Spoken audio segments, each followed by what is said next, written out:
స్వామియే శరణమయ్యప్ప. అఖిలాండ కోటి బ్రహ్మాండ నాయకునే శరణమయ్యప్ప. కార్తీకం రాగానే కలతలలా పోయేనే. అలా కార్తీక మాసం వచ్చేసింది, మార్గశిర మాసం వచ్చేస్తుంది. అయ్యప్ప స్వామి వారి యొక్క దీక్షలు ఎక్కడ చూసినా అక్కడ ప్రారంభమవుతుంది.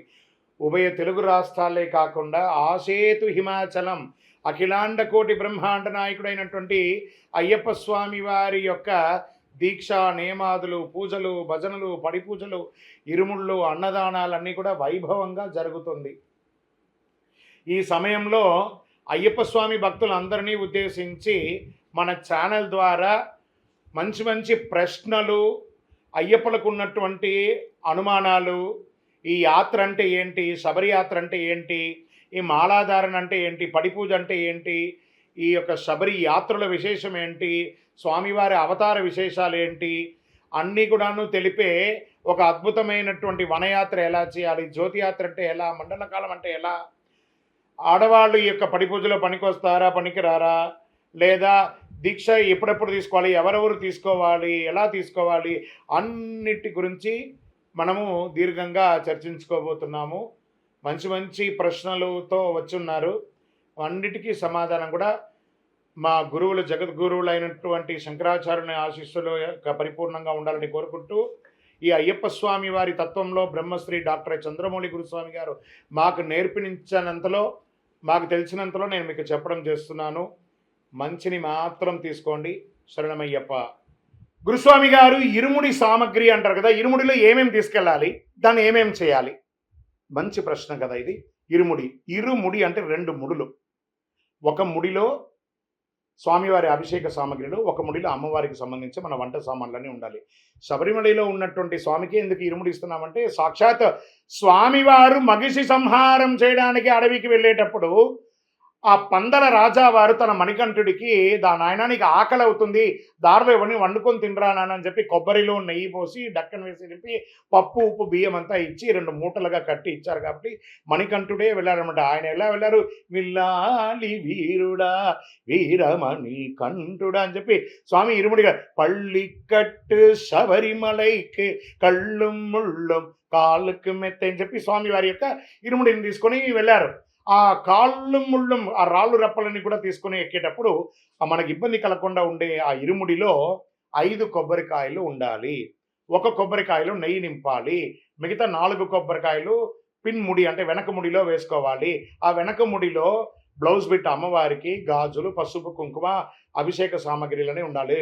ముందు ముడిలో ఒకే 1 కొబ్బరికాయ ఉండాలి, బియ్యం ఉండాలి. స్వామివారికి సమర్పించే కానుకలు ఉండాలి. ఆ కానుకలు ఎవరైనా వేసిందల్లా తీసుకపోయి ఉండిలోనే వేయాలి, కానీ మేము వేరే వస్తువులు కొంటామని చెప్పి కొనకూడదు. అది స్వామివారి వస్తువులు. అందులో కాస్త తేనె, అటుకులు, బెల్లము, కచ్చర, కర్పూరం, అగరబత్తి అవన్నీ పెట్టుకుపోయి అక్కడ వెలిగించాలి. ఈ నెయ్యి అభిషేకమైన తర్వాత ఆ కొబ్బరికాయని హోమగుండంలో వేయాలి.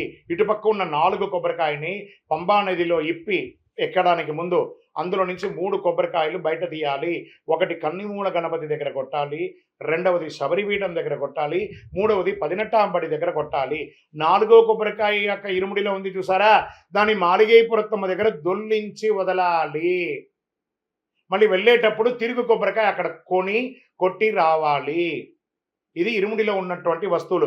ఈ వస్తువులు ఏ వస్తువులో కూడా ప్లాస్టిక్ నిషిద్ధము. మీరు ప్లాస్టిక్ వేశారంటే దాన్ని అక్కడ పెట్టేసి వస్తే అది ఘోర కీకారణ్యం. కాబట్టి వన్యమృగాలన్నీ కూడా దాన్ని సేకరించి తిని అవి మరణిస్తున్నాయి. కాబట్టి మీ ఇరుముడిని ఎకో ఫ్రెండ్లీగా, ప్లాస్టిక్ ఫ్రీగా వాడండి. గురుగారు యొక్క స్కూల్కి వెళ్ళే పిల్లలు, అది మగపిల్లలైనా ఆడపిల్లలైనా ఎలా వెళ్ళాలి, కాలేజీకి వెళ్ళే మగపిల్లలు ఎలా వెళ్ళాలి అని అంటే, ఇది చాలా controversial question and typical answer. దీన్ని జీర్ణించుకోక తప్పదు. మిడిమిడి జ్ఞానంతో కామెంట్స్ పెట్టకండి. ప్రాక్టికల్గా అయ్యప్ప మాల వేసుకుంటే ఏం చేయాలి, నల్లబట్టలు వేసుకోవాలన్నా లేదా, అలాగే స్కూల్కి వెళ్ళాలంటే స్కూల్ యూనిఫామ్ వేసుకోవాలి. దానికి ఒప్పుకుంటేనే మీరు మాల వేసుకోండి, లేకపోతే మాల వేసుకోకండి. మేము మాల వేసుకుంటే స్కూల్కి నల్లబట్టలు వేసుకోకుండా యూనిఫామ్ వేసుకోమంటున్నారు అని ఆ స్కూల్ ముందర, కాలేజీ ముందర ధర్నాలు చేసి మీ యొక్క మిడిమిడి జ్ఞానంతో ఆ ఆర్గనైజేషన్ ఇబ్బంది పెట్టి మిగతా పిల్లల్ని చదువు లేకుండా చేయకండి. ఈ ఒక మాల వేసుకునే పాప కానీ, బాబు కానీ స్కూల్‌కి వెళితే ఆ నల్ల బట్టలతో మంచిగా బొట్లు మాలలంతా బయట వేసుకొని, బొట్లంతా ఇలా పెట్టుకొని వెళితే, ఆ యొక్క స్కూల్‌లో ఉద్యోగం చేసే స్త్రీలు వారి యొక్క ఋతుచక్రంతో ఉన్న వాళ్ళు కూడా వచ్చే అవకాశాలు ఎక్కువుంటాయి. వీళ్ళని చూసి అయ్యో! సాక్షాత్ అయ్యప్ప అని చెప్పి వాళ్ళు దూరంగా వెళ్ళిపోతారు. వీళ్ళు ఒక్కళ్ళు దూరంగా వెళ్ళడం వల్ల ఈ ఒక్క స్వామి వల్ల ఎంటైర్ క్లాస్ డిస్టర్బ్ అవుతుంది.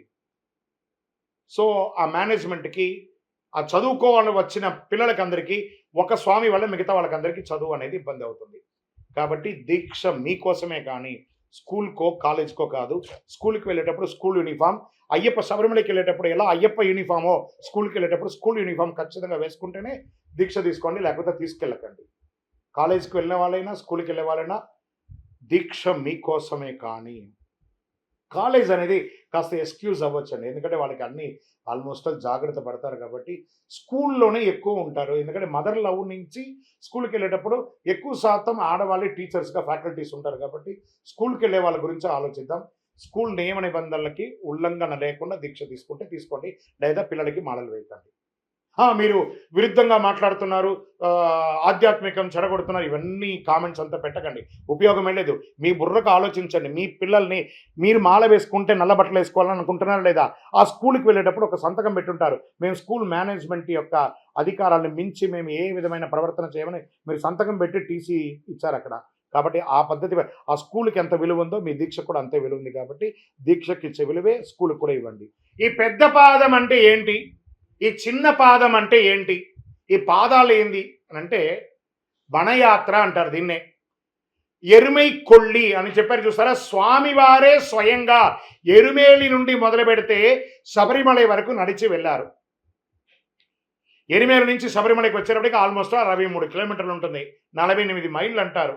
ఈ 48 మైళ్ళని పెద్ద పాదం ఎరిమేలి, పేరూర్తోడు, కాళైకట్టి ఆశ్రమం, అழுதா, இஞ்சிப்பாரக்கோட்ட, கரிமல, கரீலாந்தோடு, பெரியான வட்டம், செரியான வட்டம், పంబా నది, నీలిమల, అప్పాచిమేడు, శబరిపీఠం, సరంగుత్తి, సన్నిధానం, శబరిమల అని ఇన్ని రకాలైనటువంటి 5 కొండలతో ఉన్నటువంటి దేవాలయాన్ని పెద్ద పాదం, చిన్న పాదం అంటారు. ఇలాంటి చోట నడిచి వెళ్ళడంలో కొన్ని ముక్కోటి వనమూలికలతో కూడినటువంటి చెట్లండి. అలాంటి యొక్క చెట్ల యొక్క ఆ గాలి అంతా మన శరీరంలో తగిలితే మన శరీరం అంతా మనం భారతదేశంలో వివిధ ప్రాంతాల నుంచి వెళ్తాం కదా, శరీరం అంతా కూడా కాలుష్యంతో నిండిపోయింది.